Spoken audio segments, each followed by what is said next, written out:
और 12 के विश्लेषण में आज सबसे पहले बात करेंगे मध्य प्रदेश की। तो मध्य प्रदेश में इस साल के अंत में विधानसभा चुनाव होने जा रहे हैं। इससे पहले दिग्गजों का प्रदेश दौरा लगातार जारी है और इसी कड़ी में अब प्रधानमंत्री नरेंद्र मोदी भी 14 सितंबर को चुनावी राज्यों मध्य प्रदेश और छत्तीसगढ़ के दौरे पर जाएंगे। वह पहले मध्य प्रदेश के बीना में सुबह सवा 11 बजे बीना पेट्रोकेमिकल्स रिफाइनरी के विस्तार की आधारशिला रखेंगे।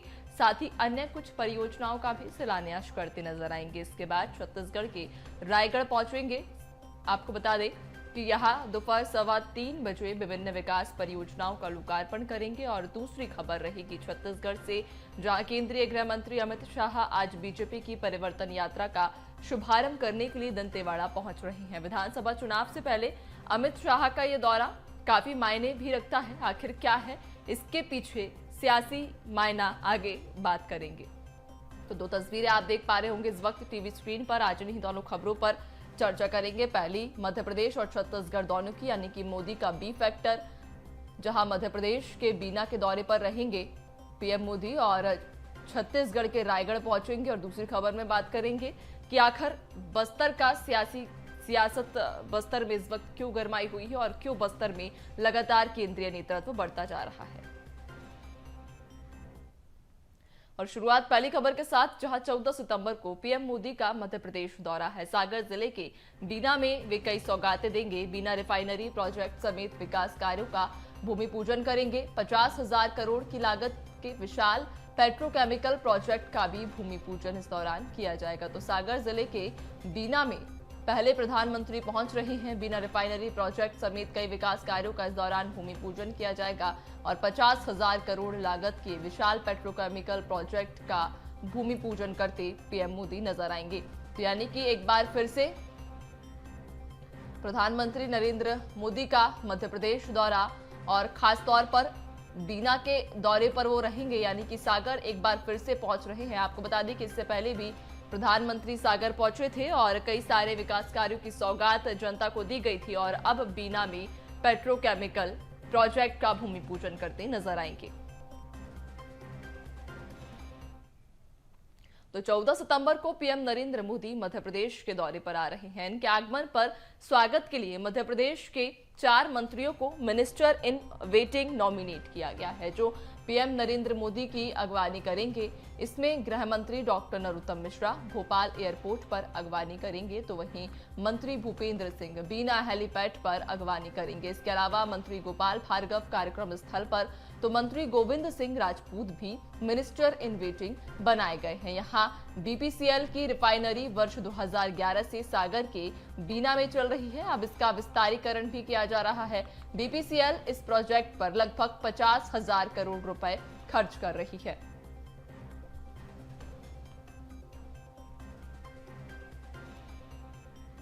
तो आपको बता दें कि 14 सितंबर को पीएम मोदी का मध्य प्रदेश दौरा, एक बार फिर से वो सागर पहुंच रही हैं और यहां से कई सारी सौगातें भी जनता को देते नजर आएंगे। खबर पर ज्यादा जानकारी लेंगे, हमारे साथ संवाददाता प्रखर भोपाल से लाइव जुड़ चुके हैं। प्रखर, देखिए पीएम नरेंद्र मोदी अब एक बार फिर से मध्य प्रदेश पहुंच रहे हैं और मध्य प्रदेश में पहुंचकर खासतौर पर उनका सागर दौरा, दूसरी बार वो सागर आ रहे हैं 1 महीने के अंदर। और अब बड़ी सौगात जनता के लिए चुनावी लिहाज से कितनी अहम? देखिए, बिल्कुल निश्चित तौर पर प्रधानमंत्री मोदी का जो सागर दौरा है कई मायनों में अहम माना जा रहा है। देखिए, अगर बात की जाए भौगोलिक दृष्टि से, अगर हम देखें सागर का क्षेत्र जहां बीना में प्रधानमंत्री का कार्यक्रम होने वाला है, देखिए जो इलाका है बुंदेलखंड का काफ़ी महत्वपूर्ण इलाका, लगभग 26 सीटों का गणित विधानसभा चुनाव को लेकर है। तो इसके चलते अगर बात करें तो काफ़ी महत्वपूर्ण ये दौरा हो जाता है 26 सीटों के लिहाज से। वहीं दूसरी तरफ अगर देखें तो जो बीपीसीएल की जो रिफाइनरी है, इसमें जो कार्यक्रम रखा गया है, जिसमें 50,000 करोड़ से ऊपर की जो लागत के जो विकास कार्य हैं, जो विस्तारीकरण प्रोजेक्ट है, उसको हरी झंडी प्रधानमंत्री दिखाने जा रहे हैं, जिसके चलते देखिए जिसका सीधा अगर बात करें तो कई मुद्दों पर दिखाई पड़ता है। अगर बात की जाए बुंदेलखंड में बेरोजगारी जैसे जो मुद्दे हैं, काफी बड़े मुद्दे हमेशा से ही रहे हैं। बेरोजगारी, कुपोषण जैसे मुद्दे जो रहे हैं,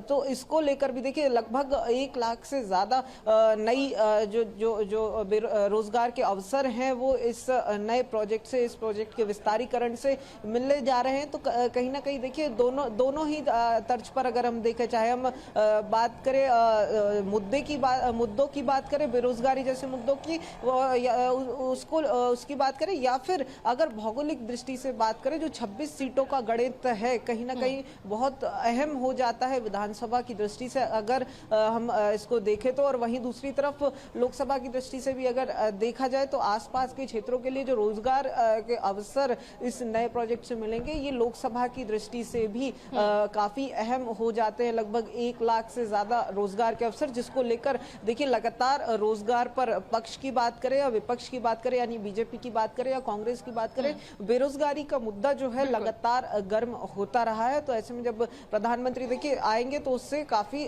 जो है वो उस मुद्दे को लुभाने की, इस मुद्दे पर लोगों को लुभाने की कहीं ना कहीं ये पूरी कवायद। और वहीं दूसरी तरफ अगर देखा जाए दूसरा दौरा है, इसके पहले अगर हम बात करें संत रविदास को लेकर ये दौरा हुआ था, संत रविदास मंदिर को लेकर आदिवासी वर्ग को माफ कीजिएगा, जो अनुसूचित जाति वर्ग है उसको साधने की पूरी तरीके से कोशिश की वो मानी जा रही थी। तो अब ऐसे में लगातार जो हर वर्ग को साधने की कोशिश दिखाई पड़ रही है, उसी में ये दौरा भी काफी अहम हो जाता है। जी बिल्कुल प्रखर, जिस तरीके से आपने जिक्र किया था कि जब पहले प्रधानमंत्री सागर पहुंचे थे तो यहाँ से संत रविदास मंदिर की आधारशिला रखी थी, यानी कि जातिगत समीकरण को भी साध लिया गया है। और उन जातिगत समीकरण के इधर जो मुद्दे फिलहाल उठते हैं बुंदेलखंड में, जैसे कि बेरोजगारी का और पलायन का मुद्दा, ये 2 मुद्दे सबसे प्रमुखता के साथ उठाए जाते हैं कि बेरोजगारी काफी ज्यादा है। अब ऐसे में कहीं ना कहीं इस दौरे के बाद में उन मुद्दों को भी शांत करने की कोशिश जरूर की जाएगी। जी निश्चित तौर पर देखिए 1 लाख रोजगार की बात लगातार हमें मध्य प्रदेश में सुनाई पड़ती है। चाहे हम बात करें मुख्यमंत्री अपने 15 अगस्त के भाषण में भी इस मुद्दे को पूरी तरीके से उठाते हुए नजर आए थे। 1 लाख नौकरियों की जो बात है वो करते हुए नजर आए थे। और लगातार जिस तरीके से जो बातें सरकार की तरफ से सामने आती है, जो आंकड़े सामने आते हैं, जो 10 लाख नौकरियों की बात लगातार हुई है अलग अलग मौकों पर, तो उसको लेकर भी लगातार जो आंकड़े सामने आते हैं, तो कहीं ना कहीं बिल्कुल इस मुद्दे को जो विपक्ष उठा रहा है उसको पूरी तरीके से अपने पक्ष में करने की लगातार हमें कवायदें होती दिखाई पड़ी है। और अब जब प्रधानमंत्री का ये दौरा है, बीपीसीएल का विस्तारीकरण है और रोजगार की बात की जाए तो रोजगार जो हो रही है तो उसमें बिल्कुल इस मुद्दे को अपने पक्ष में करने की ये पूरी कवायद। जी बिल्कुल प्रखर, आपने सही कहा। एक बार फिर से देखिए कहीं ना कहीं अब सियासत भी इस मुद्दे पर जरूर उठती नजर आएगी, क्योंकि चुनावी साल है। अब ऐसे में विपक्ष भी नहीं चाहेगा कि कोई भी मुद्दा छूटे उनके हाथ से। तमाम जानकारी साझा करने के लिए आपका बहुत शुक्रिया। अब इसी के साथ रुक करेंगे अगली खबर की ओर, जहां प्रधानमंत्री नरेंद्र मोदी 14 सितंबर को छत्तीसगढ़ भी पहुंच रहे हैं, यानी कि 2 प्रदेशों का दौरा, एक मध्य प्रदेश तो दूसरा छत्तीसगढ़। रायगढ़ में 2 घंटे पीएम मोदी बिताएंगे। विशेष विमान से दोपहर 2 बजे रायगढ़ के जिंदल हवाई पट्टी पहुंचेंगे। कोयला, ऊर्जा, रेल और स्वास्थ्य विभाग के कार्यों का शिलान्यास और उद्घाटन करेंगे। आम जनता को संबोधित भी करते पीएम नजर आएंगे।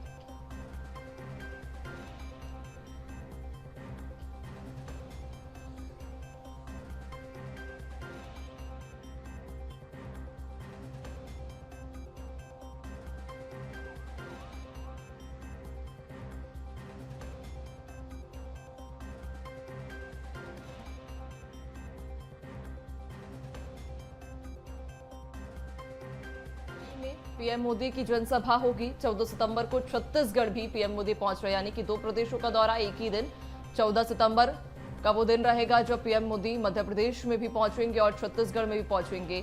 मध्य प्रदेश के जहां बीना में बड़ी सौगातें जनता को देंगे, तो रायगढ़ में एक जनसभा को भी संबोधित करेंगे। कोयला, ऊर्जा, रेल और स्वास्थ्य विभाग के कार्यों का शिलान्यास और उद्घाटन भी इस दौरान पीएम मोदी करते नजर आएंगे। लेकिन उससे भी जो बड़ी खबर की एक बड़ी जनसभा को पीएम मोदी आज संबोधित करेंगे रेलवे एनटीपीसी के विभिन्न विकास कार्यों की आधारशिला भी इस दौरान रखी जाएगी। इस खबर पर ज्यादा जानकारी लेंगे हमारे साथ संवाददाता रायपुर से शिखर देवांगन जुड़ चुके हैं।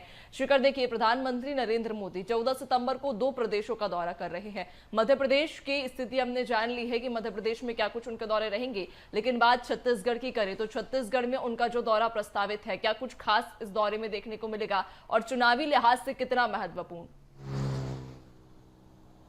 प्रधानमंत्री नरेंद्र मोदी 14 सितंबर को छत्तीसगढ़ दौरे पर पहुंच रहे हैं। इस दौरान रायगढ़ के कोड़ातराई में आयोजित जनसभा को प्रधानमंत्री नरेंद्र मोदी संबोधित भी करते नजर आएंगे। जिस तरह से उनका पूरा कार्यक्रम है, उस कार्यक्रम के अनुसार प्रधानमंत्री नरेंद्र मोदी रायगढ़ में एनटीपीसी और रेलवे के विभिन्न विकास कार्यों की आधारशिला भी रखते नजर आएंगे। जिस तरह से पीएम नरेंद्र मोदी का दौरा संभावित है, उसके अनुसार ये साफ तौर पे कहा जा सकता है कि 2023 विधानसभा चुनाव को देखते हुए महत्वपूर्ण दौरा है, क्योंकि इससे पहले भी पीएम नरेंद्र मोदी रायपुर पहुंचे थे और रायपुर में एक बड़ी जनसभा को वो संबोधित करते हुए नजर आए थे। इस दौरान राज्य सरकार को घेरने की कोशिश पीएम नरेंद्र मोदी करते हुए नजर आए थे। अब चूंकि रायगढ़ में जनसभा का आयोजन किया गया है, 14 सितंबर को एक जनसभा होगी और जनसभा में एक बार फिर राज्य सरकार को घेरते हुए पीएम नरेंद्र मोदी नजर आ सकते हैं। हालांकि रायपुर में जिस तरह से सभा हुई थी, उस दौरान धान का मुद्दा जो है प्रमुखता से उठाया गया था। इसके अलावा नक्सलवाद का जो समस्या है, उन समस्याओं को पीएम मोदी मंच से जो है लोगों के बीच पहुंचाने की कोशिश करते हुए नजर आए थे। एक बार फिर रायगढ़ में जो दौरा होने जा रहा है, उसमें भी जनता से जुड़े जो मुद्दे हैं, उन मुद्दों को लेकर प्रधानमंत्री नरेंद्र मोदी जनसभा को संबोधित करते हुए नजर आ सकते हैं। जिस तरह से पूरा कार्यक्रम होगा, 2023 विधानसभा चुनाव को देखते हुए महत्वपूर्ण कार्यक्रम है और लगभग रायगढ़ जिले के आसपास के जो जिले हैं, सक्ती, जांजगीर चांपा, रायगढ़, इसके अलावा जो जसपुर का इलाका है, कुछ इलाके ऐसे हैं जो रायगढ़ से बहुत करीब हैं। उन इलाकों की लगभग 12 विधानसभा सीटें हैं और इन 12 विधानसभा सीटों को साधने की पीएम नरेंद्र मोदी कोशिश करते नजर आ सकते हैं, क्योंकि 2023 विधानसभा चुनाव नज़दीक है। उस लिहाज से पीएम मोदी का जो दौरा है वो महत्वपूर्ण है। और इससे पहले जिस तरह से वो लगातार छत्तीसगढ़ में नज़र बनाए हुए थे और रायपुर में दौरा किया था, इसके साथ ही केंद्रीय गृह मंत्री अमित शाह लगातार छत्तीसगढ़ दौरे पर पहुंचते रहे हैं। अलग अलग तरीकों से रणनीतियां तैयार की जा रही हैं। अब चूंकि प्रधानमंत्री नरेंद्र मोदी एक बार फिर छत्तीसगढ़ दौरे पर पहुंच रहे हैं, तो ये साफ तौर पे कहा जा सकता है कि राज्य सरकार को घेरने की पूरी कोशिश जो है वो की जाएगी। जी बिल्कुल शिखर, आपने सही कहा। कहीं ना कहीं प्रधानमंत्री नरेंद्र मोदी के इस दौरे से राज्य सरकार को घेरने की कोशिश जरूर की जाएगी। तमाम जानकारी साझा करने के लिए धन्यवाद। बने रहिएगा, आपसे आगे और भी अपडेट्स लेंगे। और इधर प्रधानमंत्री नरेंद्र मोदी 14 सितंबर को रायगढ़ पहुंच रहे हैं।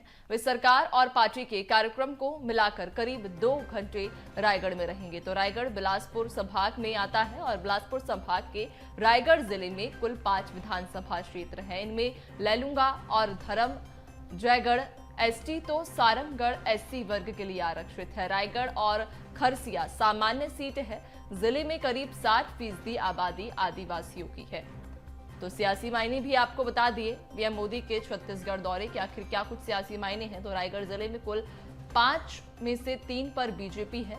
खरसिया कांग्रेस का फिलहाल अभेदगढ़ है और रायगढ़ वो पहुंच रहे हैं जहां एक बड़ी सभा को संबोधित करेंगे। 14 सितंबर को दरअसल रायगढ़ का उनका दौरा रहेगा पीएम मोदी का, और इस दौरे के दौरान कहीं ना कहीं जनता से वे बातचीत करते नजर आएंगे और जनता को साधते हुए भी दिखाई पड़ेंगे। तो रायगढ़ जिले में कुल 5 विधानसभा सीटें आती हैं और खबर पर ज्यादा जानकारी लेंगे।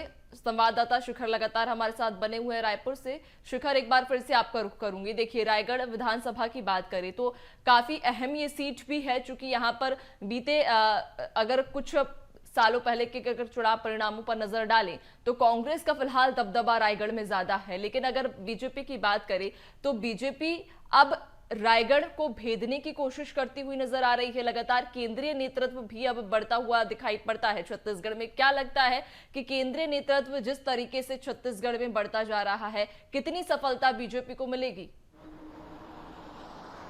बिल्कुल, देखिए, जिस तरह से केंद्रीय नेतृत्व लगातार छत्तीसगढ़ के दौरे पर है, चाहे हम केंद्रीय गृह मंत्री अमित शाह की बात करें या केंद्रीय स्वास्थ्य मंत्री मनसुख मंडाविया की बात करें, पीएम नरेंद्र मोदी की बात करें, तो लगातार छत्तीसगढ़ दौरे पर केंद्रीय नेतृत्व जो है वो आते रहे हैं। इससे पहले भी लगातार जो केंद्रीय नेता हैं वो छत्तीसगढ़ दौरे पर रहे हैं और अलग अलग जिलों में बैठकें भी लेते हुए नजर आए हैं। जिस तरह से चुनावी रणनीतियों के तहत काम किया जा रहा है, सबसे ज़्यादा आदिवासी सीटों पर फोकस जो है वो बीजेपी कर रही है, क्योंकि छत्तीसगढ़ की सबसे ज़्यादा जो सीटें हैं वो आदिवासियों की है और 29 जो एसटी सीटें हैं उन सीटों को साधने की पूरी कोशिश की जा रही है। और जिस तरह से रायगढ़ में जनसभा का आयोजन किया जा रहा है, रायगढ़ जिले में 5 विधानसभा सीटें आती हैं, जिसमें खरसिया विधानसभा सीटों को सबसे महत्वपूर्ण विधानसभा सीट है, क्योंकि पूर्व पीसीसी चीफ नंद कुमार पटेल जो है इस विधानसभा सीट से जीतते आए थे और जब वो झीरम घाटी में शहीद हुए उसके बाद उनके बेटे उमेश पटेल लगातार इस सीट से जीतते आए हैं। और इसके साथ ही रायगढ़ की जो अन्य विधानसभा सीटें हैं वहाँ कांग्रेस का दबदबा रहा है। लेकिन जिस तरह से रायगढ़ में जनसभा को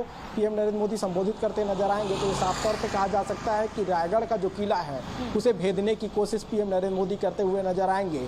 अगर जातिगत समीकरणों की बात की जाए तो लगभग 60% जो आबादी है वो एसटी वर्ग की है और एसटी वर्ग को साधने की कोशिश लगातार जो है छत्तीसगढ़ में बीजेपी करती हुई नजर आ रही है। और जिस तरह से सभा होगी तो एसटी वर्ग को साधने की भी कोशिश पीएम नरेंद्र मोदी करते नजर आएंगे।